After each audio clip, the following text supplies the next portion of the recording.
Assalamualaikum warahmatullahi wabarakatuh. Perkenalkan, nama saya Ade Nurlianti dengan NIM 2303233. Di sini saya akan menjelaskan sedikit tentang konsep dasar dari ekonomi syariah.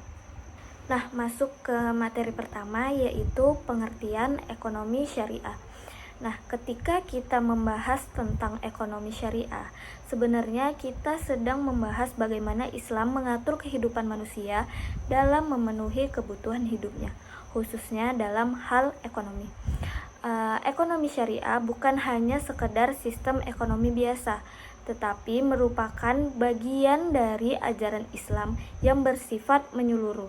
Artinya, ekonomi syariah tidak berdiri sendiri, melainkan terhubung dengan aspek lain dalam kehidupan seorang muslim, seperti akidah, ibadah, dan akhlak.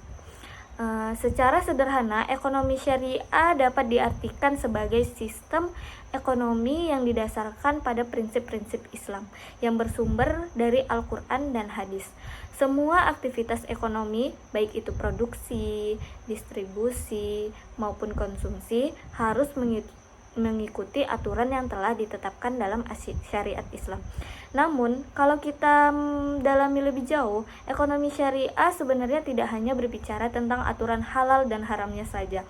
Lebih dari itu, ekonomi syariah mengajarkan bagaimana manusia menjalankan aktivitas ekonomi dengan penuh tanggung jawab, kejujuran, dan kesadaran bahwa semua yang dimiliki adalah titipan dari Allah.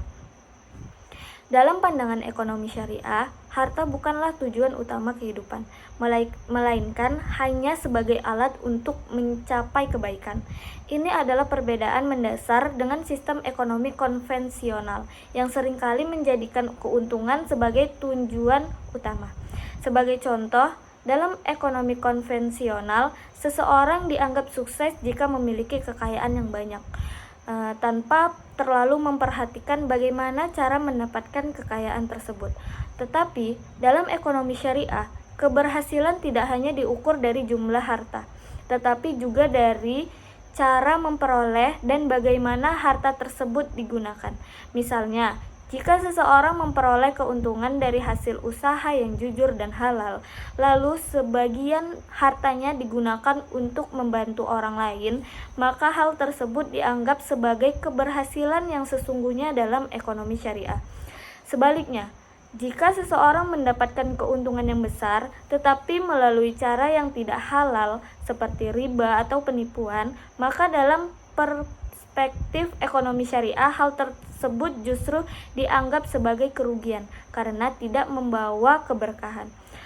Konsep penting lainnya dalam ekonomi syariah adalah keseimbangan. Islam tidak melarang manusia untuk menjadi kaya, tetapi juga tidak membenarkan sikap berlebihan atau serakah.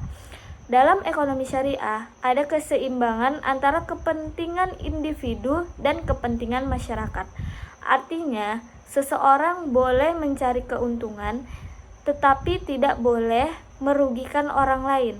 Selain itu, dalam setiap harta yang kita miliki, ada hak orang lain yang harus kita keluarkan, seperti zakat, infak, dan sedekah. Hal ini menunjukkan bahwa ekonomi syariah sangat memperhatikan aspek sosial. Tujuan dari sistem ini bukan hanya untuk memperkaya individu, tetapi juga untuk menciptakan kesejahteraan bersama. Selain itu, ekonomi syariah juga sangat menekankan pada nilai moral dan etika. Dalam setiap aktivitas ekonomi, seorang muslim harus menjunjung tinggi kejujuran, amanah, dan tanggung jawab. Sebagai contoh, dalam kegiatan jual beli, seorang penjual tidak boleh menyembunyikan cacat barang. Jika barang yang dijual memiliki kekurangan, maka harus dijelaskan kepada pembeli. Hal ini bertujuan untuk menjaga kepercayaan dan keadilan dalam transaksi. Nilai-nilai seperti ini mungkin terlihat sederhana, tetapi memiliki dampak yang sangat besar dalam menciptakan sistem ekonomi yang sehat dan berkelanjutan. Kemudian, ekonomi syariah juga memiliki konsep bahwa setiap aktivitas ekonomi bisa menjadi ibadah. Artinya, ketika seseorang bekerja, berdagang, atau melakukan kegiatan ekonomi lainnya dengan niat yang baik dan sesuai dengan syariat, maka hal tersebut tidak hanya memberikan keuntungan materi, tetapi juga pahala. Ini yang membuat ekonomi syariah memiliki dimensi spiritual yang tidak dimiliki oleh sistem ekonomi lainnya. Dengan adanya dimensi spiritual ini, pelaku ekonomi akan lebih berhati-hati dalam bertindak karena mereka merasa diawasi oleh Allah. Hal ini dapat mencegah terjadinya kecurangan, penipuan, dan praktik-praktik yang merugikan. Selain itu, ekonomi syariah juga mengajarkan bahwa keberkahan lebih penting daripada sekedar keuntungan. Keberkahan berarti harta yang dimiliki memberi manfaat, ketenangan, dan kebaikan, baik bagi diri sendiri maupun orang lain. Seringkali kita melihat bahwa ada orang yang memiliki harta yang banyak, tetapi hidupnya tidak tenang. Sebaliknya, ada juga orang yang hartanya tidak terlalu banyak, tetapi hidupnya penuh dengan ketenangan dan kebahagiaan. Dalam ekonomi syariah, hal ini dijelaskan dengan konsep keberkahan. Dengan demikian, ekonomi syariah tidak hanya berfokus pada aspek kuantitas, yaitu beberapa banyak harta yang dimiliki, tetapi juga pada kualitas, yaitu bagaimana harta tersebut diperoleh dan digunakan.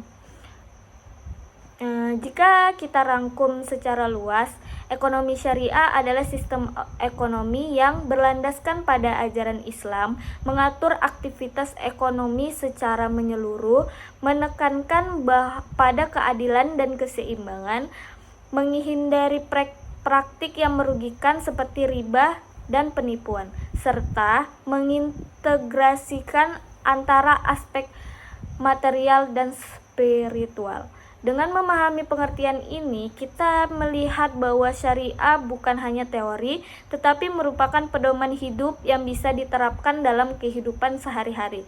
Mulai dari hal kecil seperti berbelanja dengan jujur, tidak menipu, hingga hal yang lebih besar seperti menjalankan usaha yang halal dan bermanfaat bagi masyarakat.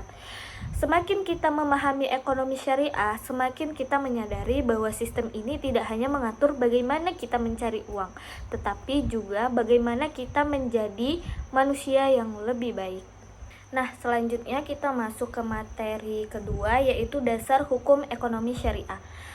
Ketika kita membahas ekonomi syariah, penting untuk dipahami bahwa sistem ini tidak dibuat berdasarkan pemikiran manusia semata, tetapi memiliki dasar hukum yang jelas dan kuat dalam ajaran Islam. Dasar hukum ini menjadi fondasi utama yang memastikan bahwa setiap aktivitas ekonomi yang dilakukan tetap berada dalam koridor yang benar, adil, dan sesuai dengan nilai-nilai Islam. Sumber hukum dalam ekonomi syariah terdiri dari beberapa bagian, yaitu ada Al-Quran, hadis, ijma, qiyas, dan ijtihad. Masing-masing memiliki peran yang sangat penting dalam membentuk sistem ekonomi syariah yang kita kenal saat ini. Pertama, kita mulai dari Al-Quran sebagai hukum utama. Al-Quran merupakan pedoman hidup bagi umat Islam, termasuk dalam hal ekonomi. Di dalam Al-Quran terdapat banyak ayat yang mengatur tentang bagaimana manusia harus berinteraksi dalam kegiatan ekonomi. Salah satu prinsip penting terdapat dalam Al-Quran adalah keadilan. Islam sangat menekankan bahwa setiap transaksi harus dilakukan secara adil dan tidak merugikan pihak yang lain. Selain itu, Al-Quran juga secara tegas melarang praktik riba. Riba dianggap sebagai bentuk ketidakadilan karena memberikan keuntungan kepada satu pihak tanpa mempertimbangkan pihak lain. Larangan riba ini menjadi salah satu perbedaan utama antara ekonomi syariah dan ekonomi konvensional. Selain larangan, Al-Quran juga memberikan anjuran, seperti anjuran untuk berdagang. Berdagang dianggap sebagai aktivitas yang halal selama dilakukan dengan jujur dan tidak mengandung unsur penipuan. Al-Quran juga mengajarkan pentingnya berbagi melalui zakat, infak, dan sedekah. Hal ini menunjukkan bahwa ekonomi dalam Islam tidak hanya berorientasi pada keuntungan individu tetapi juga kesejahteraan sosial. Kemudian kita masuk ke sumber hukum yang kedua, yaitu ada hadis. Hadis adalah segala perkataan, perbuatan, dan ketetapan Rasulullah. Hadis berfungsi sebagai penjelas dari Al-Quran, terutama dalam hal-hal yang belum dijelaskan secara rinci. Rasulullah sendiri adalah seorang pedagang yang sangat sukses dan dikenal dengan sifat jujur serta amanah. Dalam praktiknya, beliau selalu menekankan pentingnya kejujuran dalam berdagang. Misalnya, Rasulullah melarang pedagang untuk menyembunyikan cacat barang. Jika ada kekurangan pada barang yang dijual, maka harus disampaikan kepada pembeli. Selain itu, Rasulullah juga melarang praktik monopoli dan penimbunan barang untuk menaikkan harga. Hal ini karena dapat merugikan masyarakat. Dari sini kita bisa melihat bahwa hadis memberikan contoh nyata bagaimana prinsip-prinsip ekonomi syariah diterapkan dalam kehidupan sehari-hari. Selanjutnya ada ijma. Ijma adalah kesepakatan para ulama dalam menentukan hukum satu perkara. Ijma digunakan ketika kita ada penjelasan yang jelas dalam Al-Quran dan hadis mengenai suatu masalah. Dalam konteks ekonomi, banyak perkembangan baru yang tidak ada pada zaman Rasulullah, seperti perbankan modern, transaksi digital, dan lain sebagainya. Melalui ijma, para ulama dapat berdiskusi dan mencapai kesepakatan mengenai hukum dari perkembangan tersebut, sehingga tetap sesuai dengan prinsip syariah. Ijma sangat penting karena kemungkinan ekonomi syariah untuk tetap relevan di setiap zaman. Yang selanjutnya itu ada qiyas. Qiyas adalah metode penetapan hukum dengan cara analogi atau perbandingan. Artinya, suatu masalah yang belum memiliki hukum secara langsung akan dibandingkan dengan masalah lain yang sudah jelas hukumnya. Sebagai contoh, jika suatu transaksi memiliki unsur yang mirip dengan riba, maka transaksi tersebut bisa dihukumi haram berdasarkan qiyas. Qiyas membantu dalam menjawab berbagai permasalahan baru yang muncul seiring dengan perkembangan zaman, terutama dalam bidang ekonomi yang sangat dinamis. Kemudian yang terakhir itu ada ijtihad. Ijtihad adalah usaha para ulama untuk menggali dan menetapkan hukum berdasarkan pemahaman terhadap Al-Quran dan hadis. Ijtihad biasanya dilakukan ketika menghadapi persoalan yang benar-benar baru dan belum pernah dibahas sebelumnya.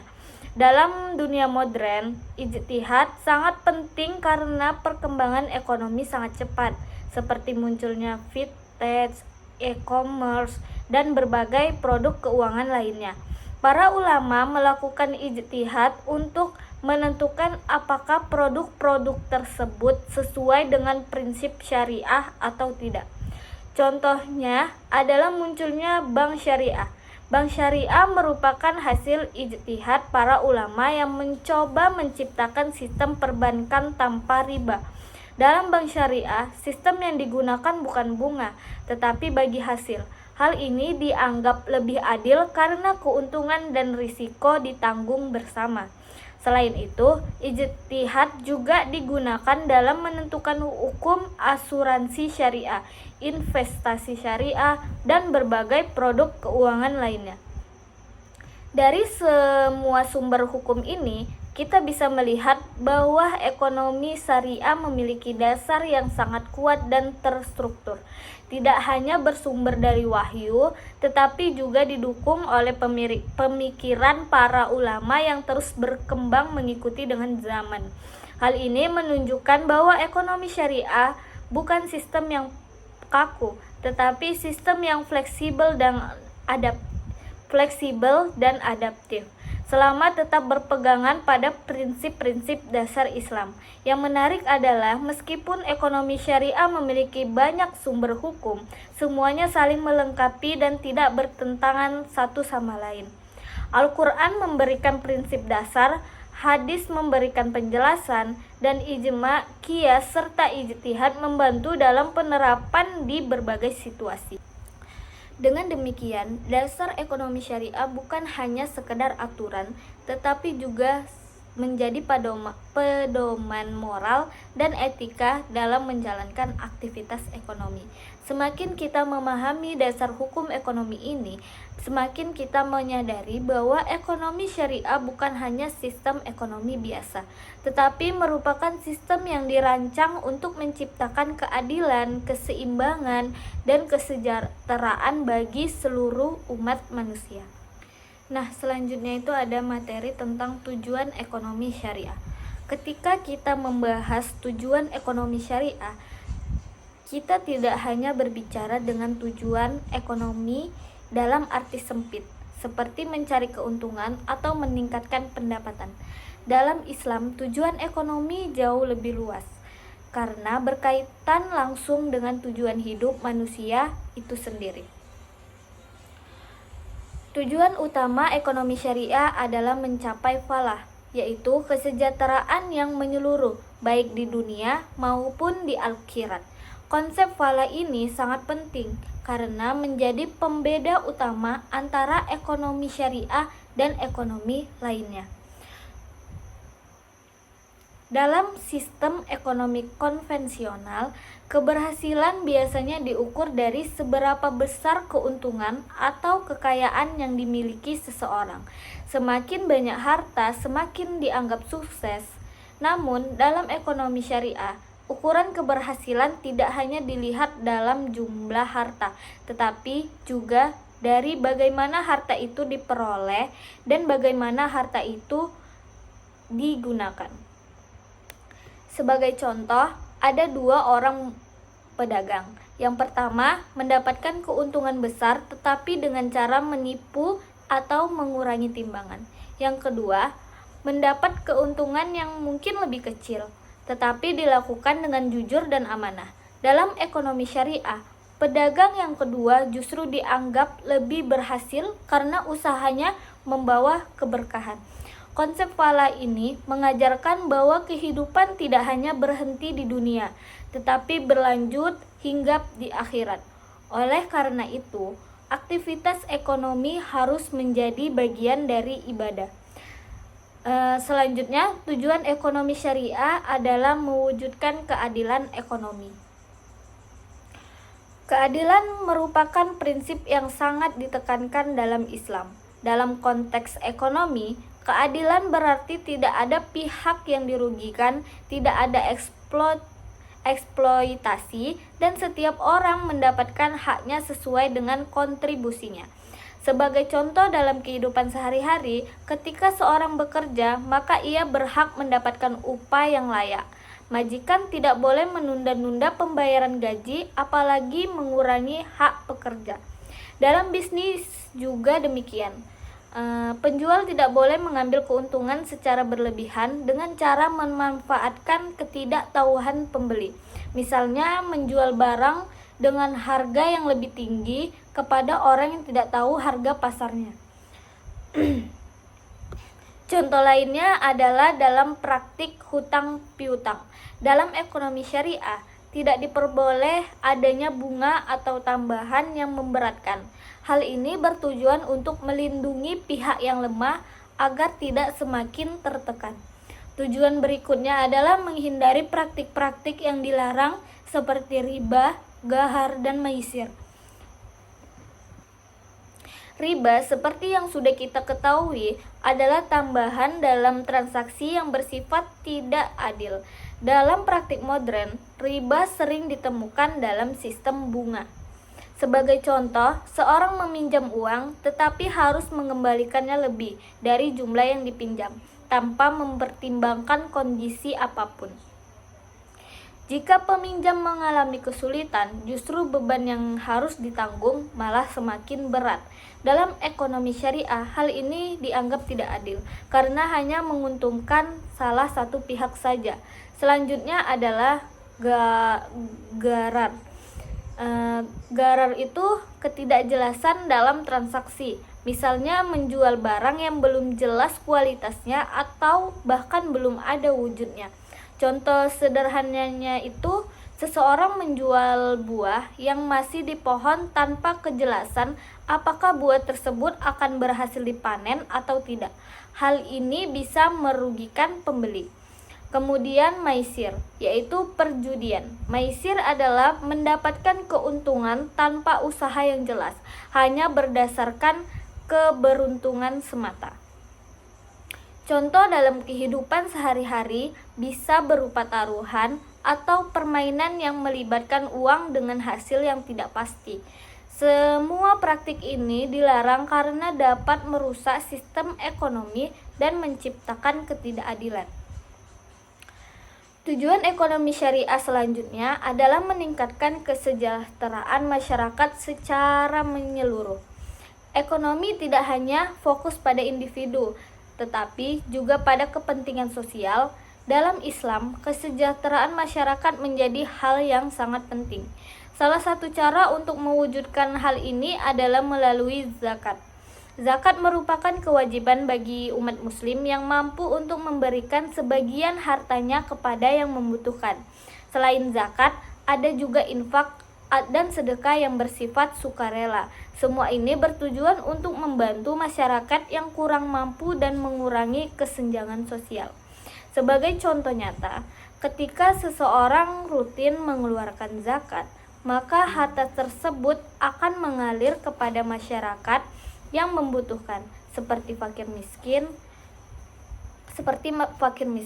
Dengan demikian, mereka bisa memenuhi kebutuhan hidupnya, bahkan mungkin bisa memulai usaha kecil. Hal ini menciptakan efek berantai yang positif dalam perekonomian. Uang tidak hanya berputar di kalangan orang kaya, tetapi juga sampai ke masyarakat bawah. Tujuan lainnya adalah menjaga keseimbangan antara kepentingan individu dan masyarakat.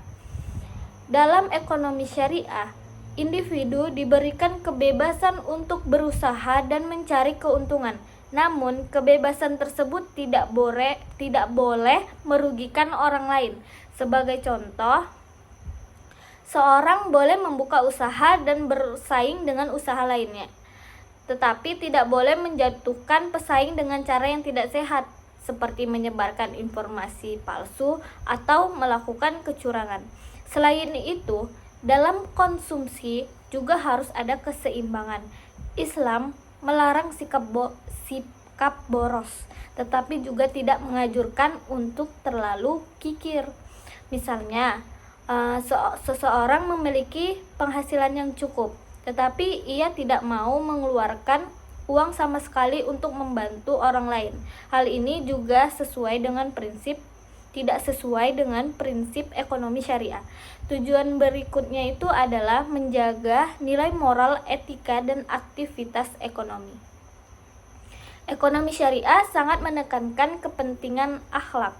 Dalam setiap aktivitas ekonomi, pelaku ekonomi harus menjunjung tinggi kejujuran, amanah, dan tanggung jawab. Sebagai contoh, dalam berdagang, seorang penjual harus jujur mengenai kondisi barang. Jika barang tersebut memiliki cacat, maka harus disampaikan kepada pembeli. Contoh lain, dalam bekerja, seseorang harus menjalankan tugasnya dengan baik dan tidak melakukan kecurangan, seperti korupsi ataupun manipulasi data. Nilai moral ini sangat penting karena tanpa moral yang baik, sistem ekonomi tidak akan berjalan dengan sehat. Tujuan ekonomi syariah juga mencakup menciptakan stabilitas ekonomi. Dengan adanya larangan riba, garar, dan maisir, ekonomi syariah berusaha menghindari risiko yang berlebihan dan spekulasi yang dapat merusakkan sistem ekonomi. Sebagai contoh, dalam sistem keuangan syariah, investasi harus didasarkan pada aset yang nyata dan kegiatan yang produktif. Hal ini membuat ekonomi menjadi lebih stabil dan tidak mudah mengalami krisis. Selain itu, sistem bagi hasil dalam ekonomi syariah juga membantu dalam pembagian risiko. Jika usaha mengalami keuntungan, maka keuntungan dibagi. Jika mengalami kerugian, maka kerugian juga ditanggung bersama. Hal ini berbeda dengan sistem bunga, di mana peminjam harus membayar bunga meskipun usahanya mengalami kerugian. Dengan demikian, ekonomi syariah menciptakan sistem yang lebih adil dan stabil. Tujuan terakhir yang tidak kalah penting adalah menciptakan keberkahan dalam kehidupan. Nah, keberkahan adalah nilai yang tidak bisa diukur secara materi, tetapi sangat dirasakan dalam kehidupan. Harta yang berkah akan membawa ketenangan, kebahagiaan, dan manfaat, baik bagi diri sendiri maupun bagi dalam kehidupan. Sebaliknya, harta yang tidak berkah mungkin terlihat banyak, tetapi tidak membawa ketenangan. Sebagai contoh, seseorang yang mendapatkan uang dari hasil yang tidak halal mungkin memiliki banyak harta, tetapi hidupnya penuh dengan masalah dan tidak ketenangan. Sebaliknya, seorang yang mendapat penghasilan secara halal meskipun tidak terlalu besar, seringkali hidupnya lebih tenang dan bahagia. Inilah yang menjadi tujuan utama dari ekonomi syariah, yaitu tidak memberikan kesejahteraan secara materi, tetapi juga secara spiritual. Jika kita rangkum, tujuan syariah itu meliputi yang pertama, mencapai falah atau kesejahteraan dunia dan akhirat.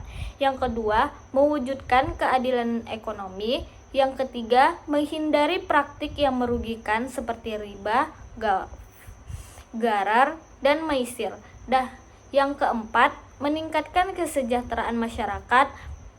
Yang kelima, menjaga keseimbangan antara individu dan sosial. Dan yang keenam, menanamkan nilai moral dan etika.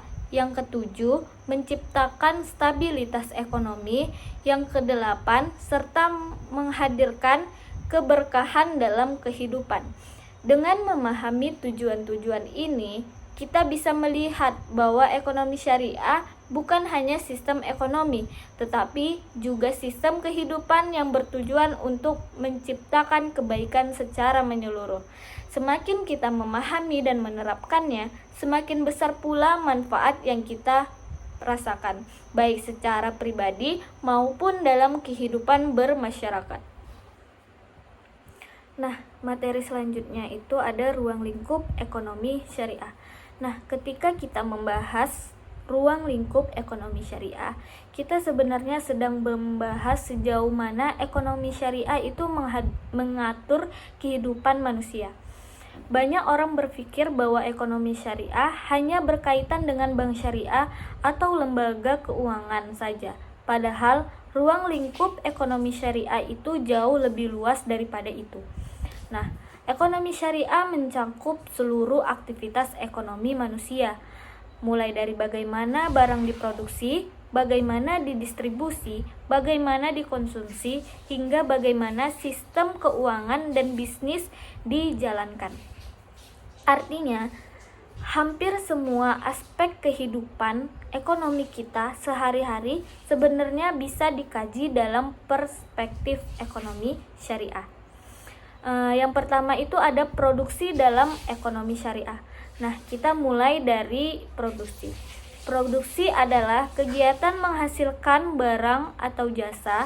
Dalam ekonomi syariah, produksi tidak hanya dilihat dari jumlah barang yang dihasilkan, tetapi juga dari kualitas dan kehalalannya. Barang yang diproduksi harus memenuhi dua syarat utama, yaitu halal dan bermanfaat. Nah, halal berarti tidak bertentangan dengan ajaran Islam. Misalnya, Memproduksi makanan halal tentu diperbolehkan, tetapi memproduksi minuman keras atau barang yang merusak masyarakat tidak diperbolehkan. Selain halal, barang juga harus bermanfaat. Artinya, barang tersebut memberikan nilai guna bagi manusia, bukan justru merugikan. Nah, sebagai contoh nyata, seorang petani yang menanam sayur organik, sayuran tersebut halal dan bermanfaat bagi kesehatan, maka kegiatan produksinya sesuai dengan prinsip ekonomi syariah. Sebaliknya, jika seseorang memproduksi sesuatu yang rusak, seperti narkoba atau produk yang berbahaya, maka meskipun menghasilkan keuntungan yang besar, hal tersebut tidak sesuai dengan ekonomi syariah. Selain itu, dalam produksi juga harus memperhatikan etika. Misalnya, tidak boleh merusak lingkungan. Jika suatu perusahaan menghasilkan limbah yang mencemari sungai dan merugikan masyarakat sekitar, maka hal tersebut bertentangan dengan prinsip syariah. Contoh lain dalam dunia industri, perusahaan harus memperlakukan pekerjaan dengan baik. Tidak boleh ada eksploitasi tenaga kerja seperti memberikan upah yang tidak layak atau kondisi kerja yang tidak manusiawi. Jadi, produksi dalam ekonomi syariah bukan hanya soal menghasilkan barang, tetapi juga soal tanggung jawab sosial dan lingkungan. Nah, yang kedua itu ada distribusi dalam ekonomi syariah. Selanjutnya nih adalah distribusi. Nah, distribusi adalah proses menyalurkan barang atau kekayaan kepada masyarakat. Dalam ekonomi syariah, distribusi sangat menekankan pada keadilan. Islam tidak menginginkan kekayaan hanya beredar dari kalangan orang kaya saja. Oleh karena itu, ada mekanisme yang mengatur agar kekayaan bisa tersebar secara merata. Salah satu mekanismenya adalah dengan zakat. Sebagai contoh, seorang yang memiliki harta yang cukup itu wajib mengeluarkan zakat. Nah, zakat tersebut kemudian dibagikan kepada orang-orang yang membutuhkan seperti fakir miskin. Dengan adanya zakat, terjadi perpindahan kekayaan dari yang mampu kepada yang kurang mampu. Selain zakat, ada juga infak dan sedekah yang bersifat sukarela. Contoh nyata dalam kehidupan kita sehari-hari, ketika seseorang memberikan sebagian penghasilannya untuk membantu tetangganya yang memiliki kesulitan ekonomi. Meskipun terlihat sederhana, hal ini merupakan bagian dari distribusi dalam ekonomi syariah.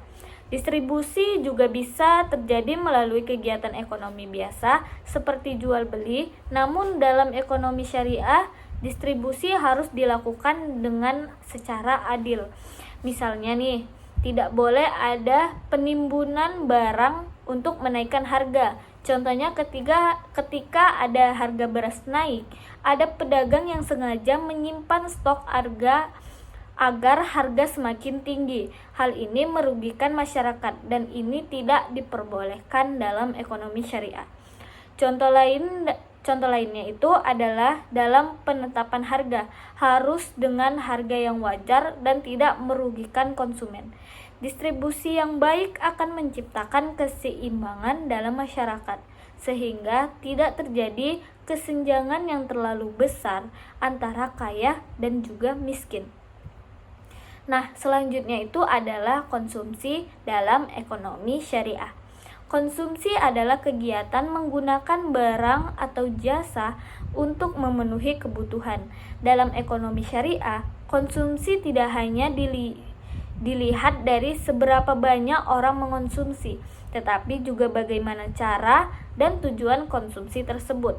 Islam mengajarkan bahwa konsumsi harus dilakukan secara seimbang. Artinya tidak boleh boros dan juga tidak terlalu kikir. Nah, sebagai contohnya nih, seorang yang memiliki penghasilan yang tinggi tetapi menghabiskan upahnya untuk hal-hal yang tidak penting seperti memberi barang mewah secara berlebihan, maka hal tersebut tidak dianjurkan. Sebaliknya, jika seseorang memiliki kemampuan tetapi tidak mau mengeluarkan uang sama sekali untuk kebutuhan yang penting, ini juga tidak baik. Konsumsi dalam ekonomi syariah juga harus memperhatikan kehalalannya. Misalnya, makanan yang dikonsumsi itu harus halal. Selain itu, cara memperolehnya juga harus halal. Contoh nyatanya yaitu seseorang membeli makanan dengan hasil kerja yang halal, maka konsumsi tersebut menjadi bernilai baik. Tetapi jika makanan tersebut dibeli dengan cara atau uang yang tidak halal, maka menjadi bermasalah. Selain itu, konsumsi juga harus mempertimbangkan manfaat dari barang atau jasa tersebut. Misalnya, mengonsumsi makanan sehat tentu lebih dianjurkan dibanding makanan yang merusak kesehatan. Dalam ekonomi syariah, konsumsi juga bisa menjadi ibadah jika dilakukan dengan niat yang baik. Misalnya, makan dengan tujuan agar memiliki energi untuk bekerja dan beribadah. Nah, selanjutnya itu ada keuangan syariah. Keuangan syariah mencakup berbagai lembaga seperti bank syariah, asuransi syariah, dan lembaga keuangan lainnya yang beroperasi berdasarkan prinsip syariah. Nah, perbedaan utama antara keuangan syariah dan konvensional adalah pada sistemnya. Dalam sistem konvensional biasanya menggunakan bunga, sedangkan sistem syariah menggunakan bagi hasil. Sebagai contoh, dalam bank syariah, jika seorang menabung atau berinvestasi, maka keuntungannya itu diperoleh akan dibagi dua sesuai dengan kesepakatan. Nah, jika usaha tersebut untung, maka keuntungan dibagi. Jika rugi, maka risikonya itu dibagi atau ditanggung bersama. Nah, contoh nyatanya itu seseorang membuka usaha dengan modal dari bank syariah. Jika usaha tersebut berhasil, maka keuntungan dibagi antara pemilik dengan pemilik bank.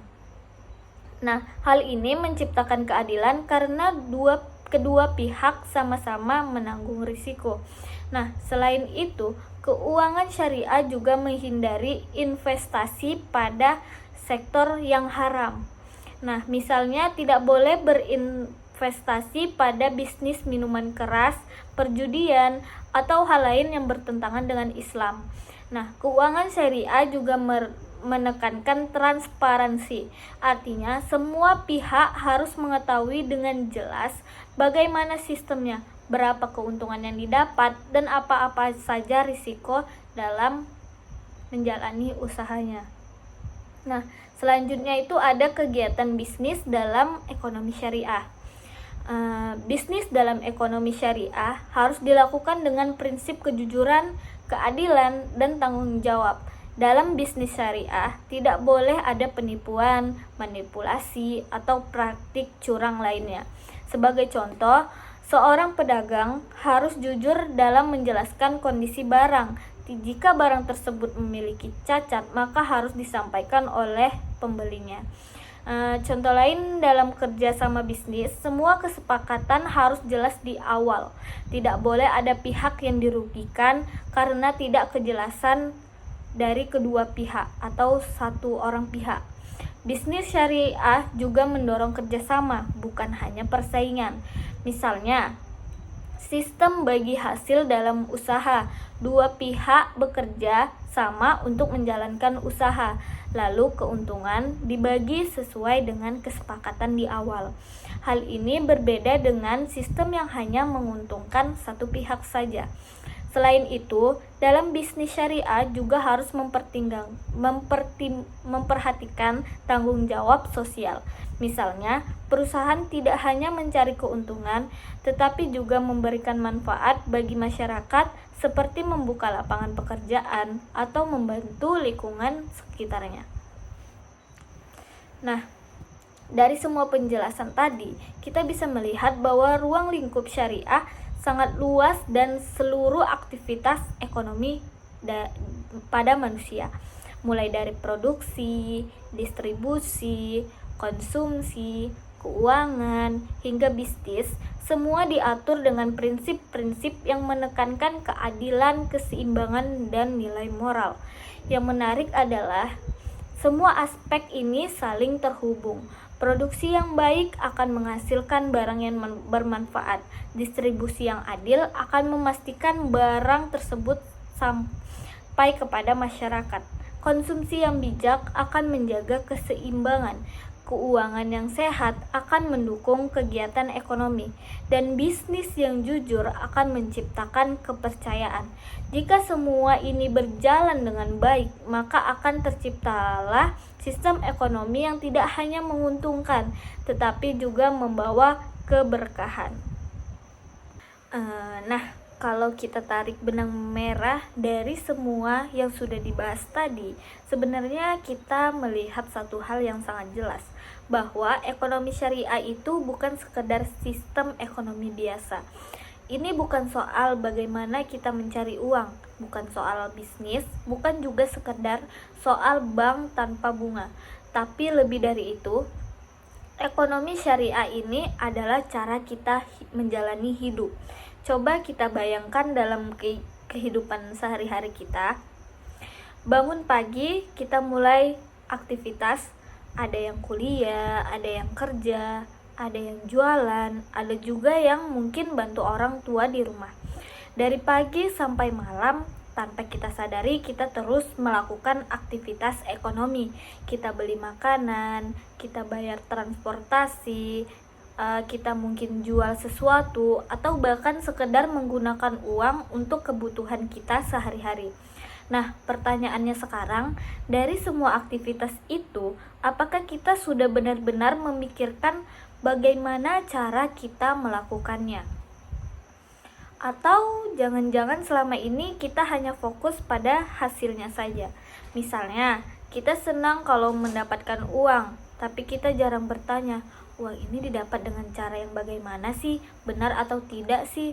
Nah, kita senang kalau bisa beli sesuatu tanpa berpikir ini benar-benar kebutuhan atau hanya keinginan sesaat, bermanfaat atau hanya beli untuk lucu-lucuan saja. Disinilah sebenarnya ekonomi syariah masuk. Ekonomi syariah mengajak kita untuk lebih sadar, bukan cuma sadar secara ekonomi, tetapi juga secara moral dan spiritual. Karena dalam Islam tidak ada pemisahan antara kehidupan dunia dan juga akhirat. Semua yang kita lakukan di dunia ini termasuk aktivitas ekonomi dan dipertanggungjawabkan.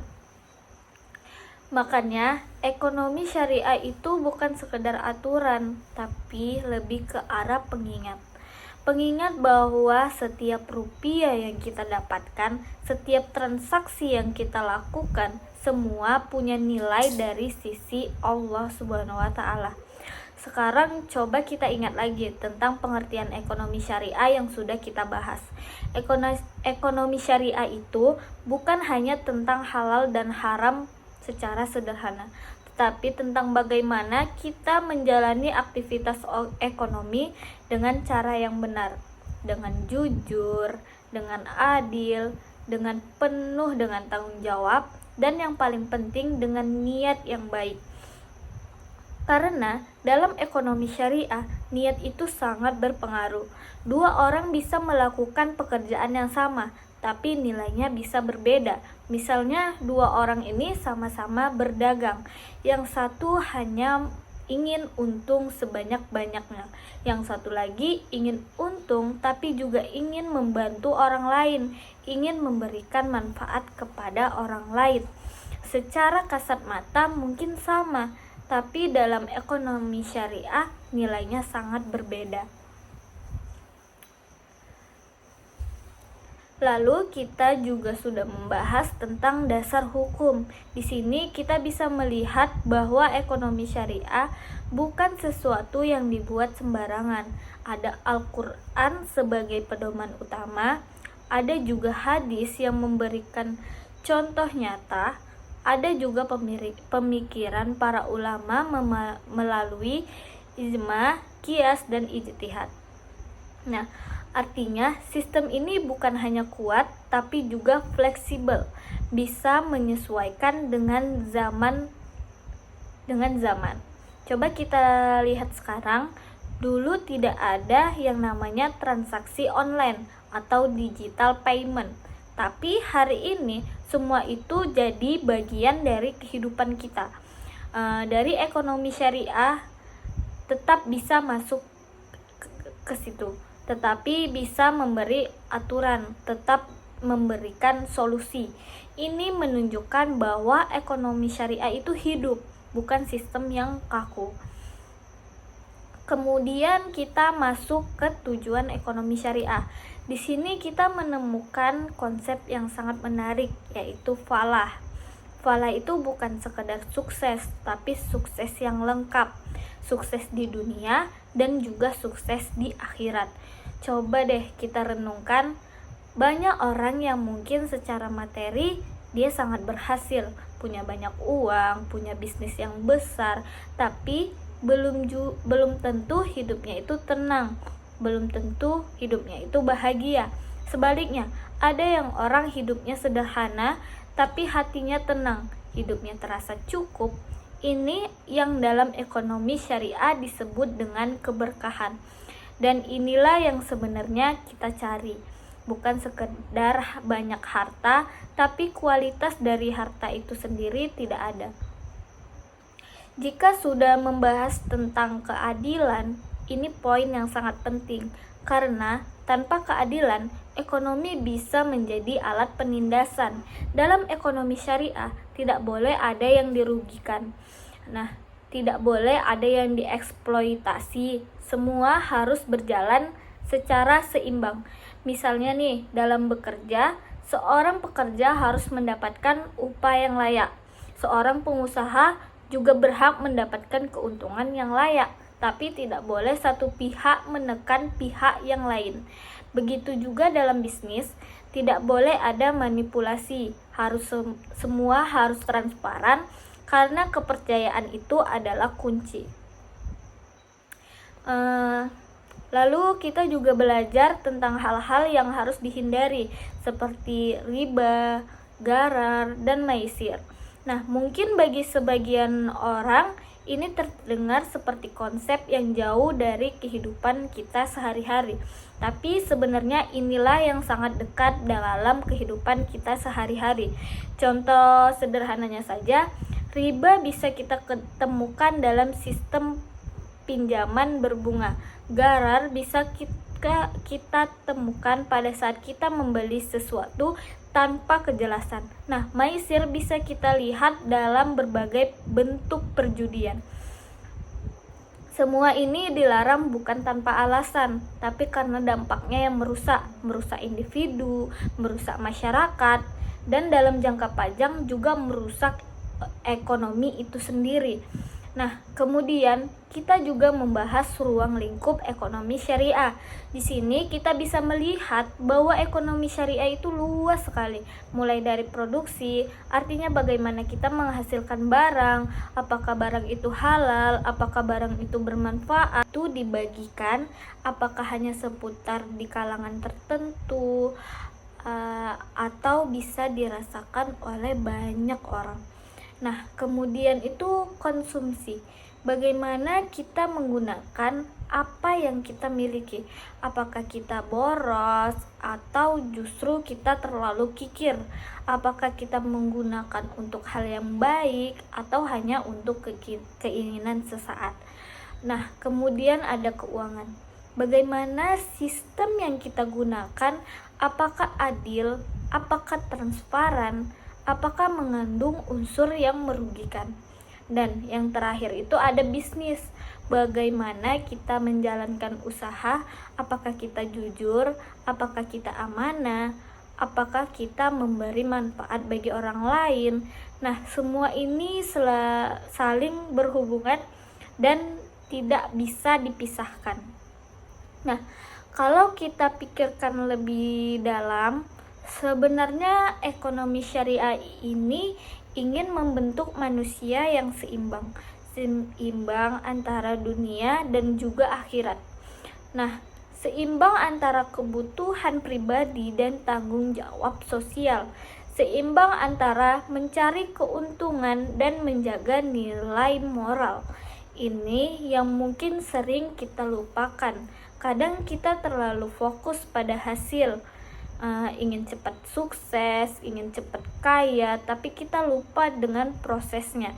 Padahal dalam ekonomi syariah, proses itu sangat penting karena proses menentukan keberkahan. Nah, sekarang coba kita refleksi ke diri kita masing-masing. Dalam kehidupan sehari-hari, apakah kita sudah menerapkan prinsip ekonomi syariah? Misalnya saat membeli sesuatu, apakah kita jujur dalam berinteraksi? Nah, saat menjual sesuatu, apakah kita sudah transparan? Saat mendapatkan uang, apakah yakin uang itu halal? Dan saat kita menggunakan uang, apakah kita bijak, apakah kita tidak terlalu boros, atau kita terlalu kikir. Nah, pertanyaan-pertanyaan seperti ini mungkin sederhana, tapi ini sangat penting karena perubahan besar selalu dimulai dari hal kecil. Nah, ekonomi syariah tidak menuntut kita untuk langsung sempurna, tapi mengajak kita untuk terus memperbaiki diri sedikit demi sedikit, mulai dari hal yang mudah, misalnya tidak menipu saat jual beli, tidak mengambil keuntungan yang berlebihan, mulai belajar berbagi, mulai menghindar hal yang tidak jelas. Hal kecil ini kalau dilakukan terus-menerus akan membawakan perubahan yang besar. Nah, yang menarik adalah jika ekonomi syariah benar-benar diterapkan secara luas, dampaknya tidak hanya dirasakan oleh individu, tetapi juga oleh masyarakat. Bayangkan kita jujur dalam bisnis, bayangkan jika tidak ada penipuan, bayangkan jika kekayaan bisa terdistribusi dengan baik. Bayangkan jika semua orang peduli satu sama lain. Tentu kondisi ekonomi akan jauh lebih sehat. Kesenjangan akan berkurang, kepercayaan akan meningkat, dan masyarakat jauh lebih harmonis. Nah, jadi pada akhirnya ekonomi syariah bukan hanya tentang sistem, tetapi tentang manusia, tentang bagaimana kita menjadi yang lebih baik, lebih jujur, lebih adil, lebih peduli, karena sistem yang baik tidak akan berjalan tanpa manusia yang baik pula. Dan mungkin inilah inti dari semua yang kita bahas, bahwa ekonomi syariah itu bukan sekedar teori yang dipelajari di kelas, tetapi sesuatu yang bisa kita jalankan dalam kehidupan sehari-hari, mulai dari hal yang kecil, mulai dari diri kita sendiri. Karena pada akhirnya perubahan besar selalu dimulai dari langkah yang kecil.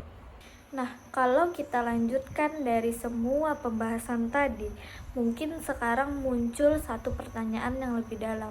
Setelah kita memahami semua konsep ini, lalu apa sih selanjutnya? Apakah cukup hanya dipahami? Atau sebenarnya ada sesuatu yang harus kita lakukan setelah ini? Karena memahami itu satu hal, tapi menerapkan itu hal yang berbeda.